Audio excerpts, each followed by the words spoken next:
Hello, welcome to another ramble.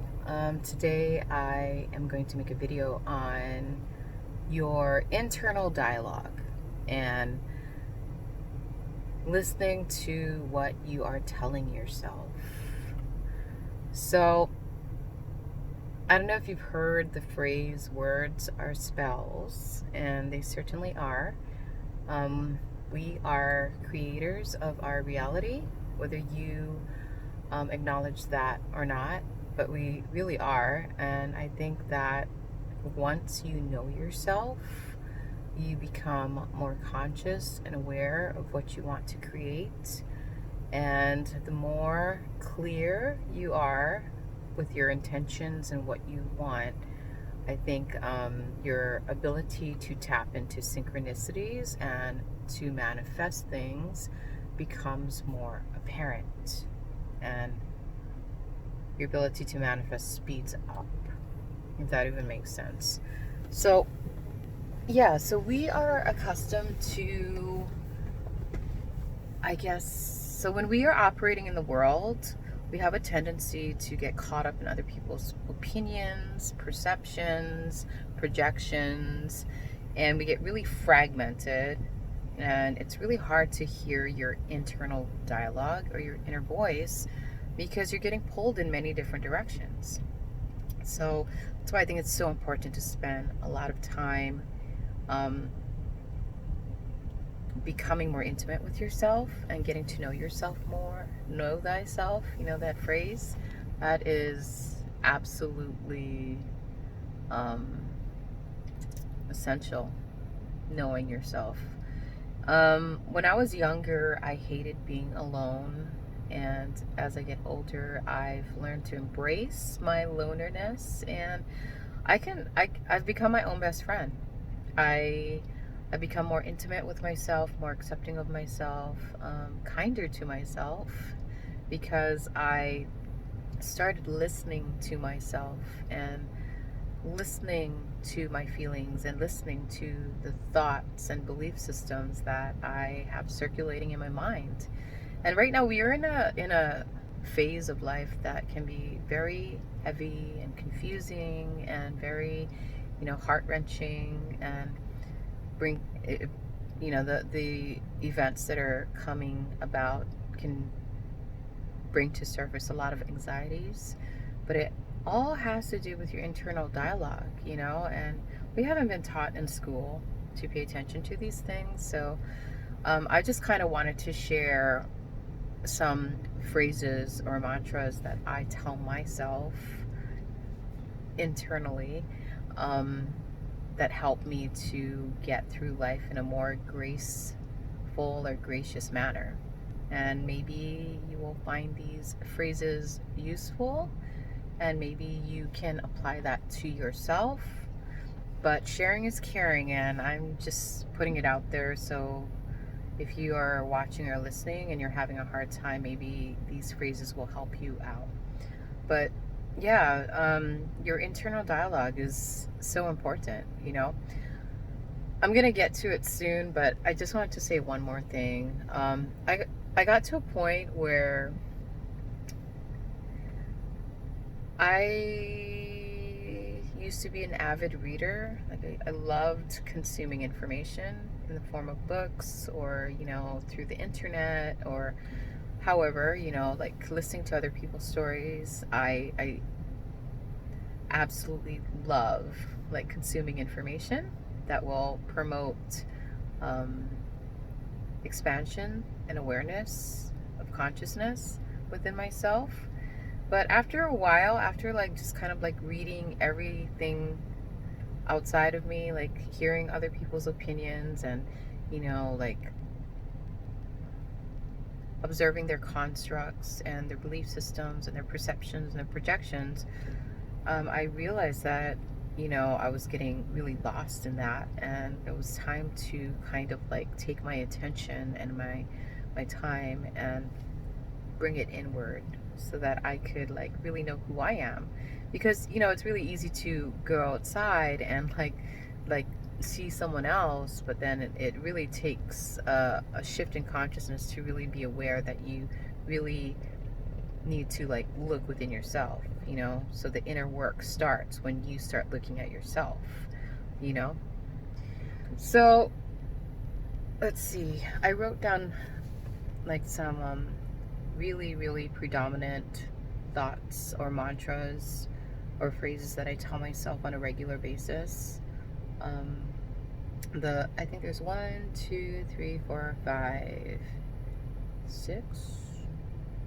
I don't know, 5 or 6.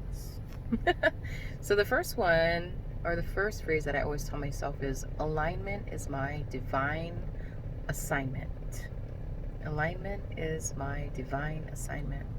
And what I mean by that is when I am in alignment with everything that I'm supposed to be aligned with, my life will be harmonious. And when you are harmonious, then you can, you know, be a beacon of harmony for other people to encounter, and it also shifts the energy in your space. So if anything feels off kilter, or if something does not feel right, you're probably not in alignment. So I guess my approach in life is to be aligned, you know, aligned with the things and the people and the experiences that I am supposed to be in alignment with. And you'll know because it'll feel right.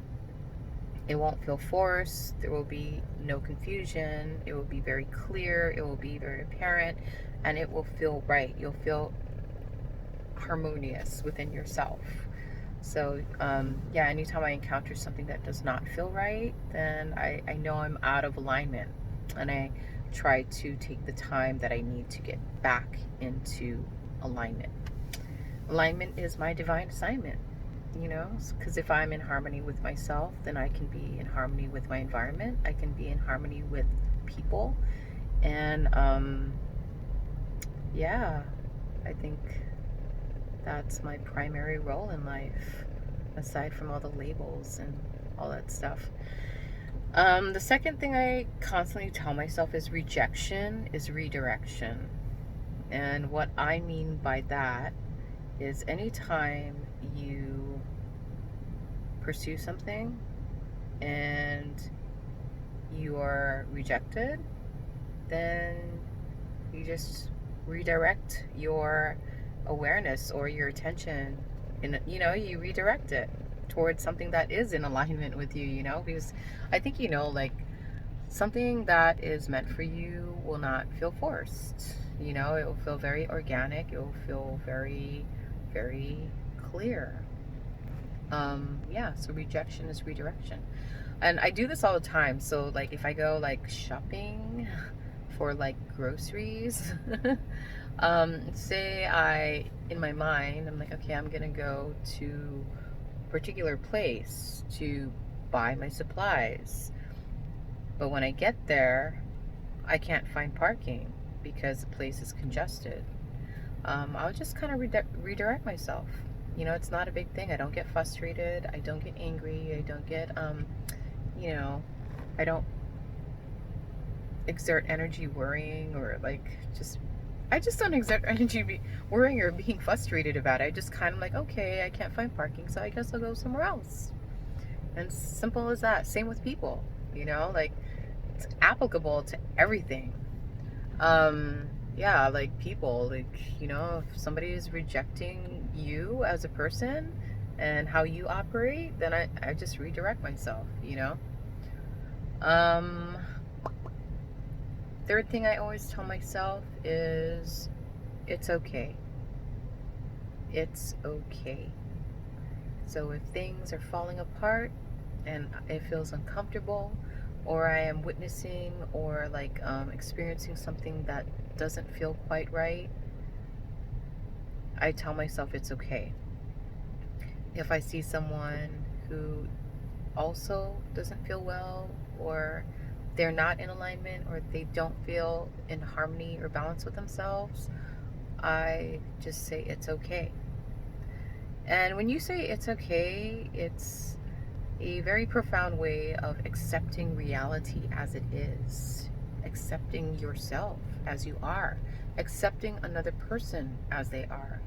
You know what I mean? So like if I say I wake up one morning and I'm not feeling my best, and maybe I'm feeling a little depressed, instead of like trying to fight the reality of the situation and create a war within myself because it's not aligning with an expectation. I'm expecting to be lively, and I'm expecting to be energetic, and I'm expecting to be a certain way, which is not what's realistically happening. I woke up, I feel low in energy, I feel really tired and drained, and depressed. I'll just kind of like view that, acknowledge it, and say it's okay because this too shall pass. Like everything in life is so transient, like nothing stays the same ever. It's always changing and moving and transforming. It's always falling into place or falling out of place. It's coming together or disintegrating. So, this too shall pass. I think a lot of people get really shaken up by the transitory period. Like we're creatures of habit, I feel.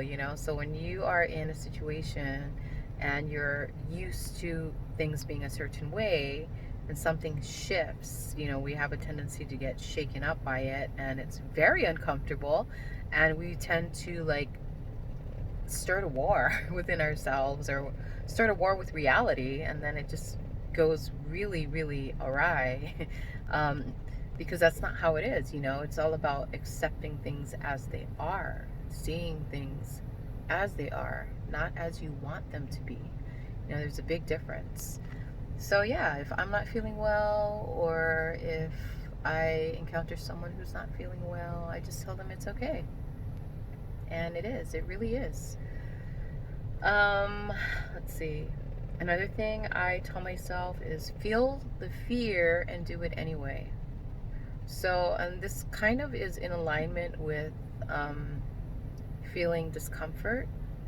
Like if something is happening around you or inside of you that feels very uncomfortable, instead of like shying away from it or hiding or, playing small or playing a victim, I just kind of like see things as it is, acknowledge the discomfort, acknowledge that, okay, I feel, this way and I don't like it, but I'm still going to move forward. I'm not going to let this particular moment like debilitate my ability to move on and through and forward. I'm not going to let like fear paralyze me. I'm going to like stare it in the face. I'm going to see it as it is, and I'm going to like move forward, move through. So feel the fear, do it anyway. Let's see. Another one is growing into knowing. This is applicable to myself. This is applicable to people I encounter. It helps me to practice compassion and understanding towards things that I don't understand. And that, I think that's what it is. It's like I just don't understand, like, and a good example, for instance, is say you're driving on the highway and somebody in front of you just sticks their hand out the window and throws a piece of trash out onto the road. Like, normally our reaction would be like, oh my God, that guy is littering. Like, that's so not cool, right? And we start a war within ourselves and a war with the situation. I like to like shift that energy into more of like acknowledgement and acceptance of what is. I mean, yeah, I may not agree with him throwing the trash out the window, but he did it.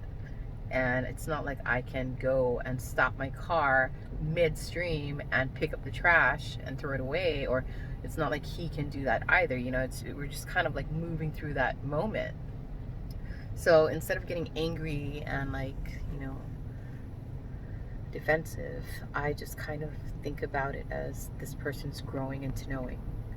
Like they just don't know any better. And who am I to like know like what happened? Maybe it was an accident, maybe it was intentional, but You know, like, what can you really do? You know, it's all about like acknowledging that, you know, not everybody knows how to um, function in a way that is beneficial to themselves and others, and they're still growing into knowing. And if you think about like a baby when it's born, it doesn't know how to walk, it doesn't know how to like communicate to its parents in a way that the parents can understand. And you know, he's still kind of like feeling things out, you know. So he's growing into knowing. And same with like human beings, you know, like there's different levels and degrees of um, I guess there's people that, and I use the label soul ages because that's the easiest way for the mind to comprehend. So you know, different people are at different soul ages. Some people are young souls, some people are mature souls, some people are old souls, some people are ancient souls, some people are infant souls. And that's how you can kind of like understand where they're coming from and where they're operating from, and you don't get nearly as ruffled or reactive because you understand that they're still growing into knowing, they're doing the best that they can, and that's what it is. The last thing that I have been proactively practicing that will be quite useful for people who overextend themselves is the word no. No, no, I will not accept intolerable behavior. Um, no, you cannot treat me that way. No, I don't want to do that. No, I don't want to pick up your shift. You know, yeah, no. So I think people who overextend their care, love, attention, um, and are people pleasers, they need to learn and practice to say no. It's a game changer, let me tell you. It helps you to take your power back, and it also empowers others to take their power back too. Because if you think about like people pleasers or caretakers or caregivers, we overextend ourselves all the time and we exhaust ourselves. And then I think we even harbor resentment because, you know, we're giving out so much love and care and we're expecting to receive that back to some degree, and we don't. And we walk away empty handed and drained at the end of the day. And then, you know, like it's because you have to practice boundaries and you have to practice being able to say no without guilt or fear, you know. And that's a thing, like it's just so like it's such a deeply enmeshed belief system that you don't have the ability to say no, you know. Yeah, no, no, I don't want to talk to you. No, I will not tolerate intolerable behavior. No, I don't want to go to that party. Um, yeah, and people who love you and care for you and support you and understand you will understand that. You know, they're not going to like try and force or push you into doing anything that you don't feel like doing, you know? Okay, well, that's the end of it. This is a 19 minute video. I didn't realize it was going to go on that long. But if you learned something from it, that's great. If you didn't, that's great too. Thank you for your time. Thank you for watching, and have a beautiful, blessed day. Amen.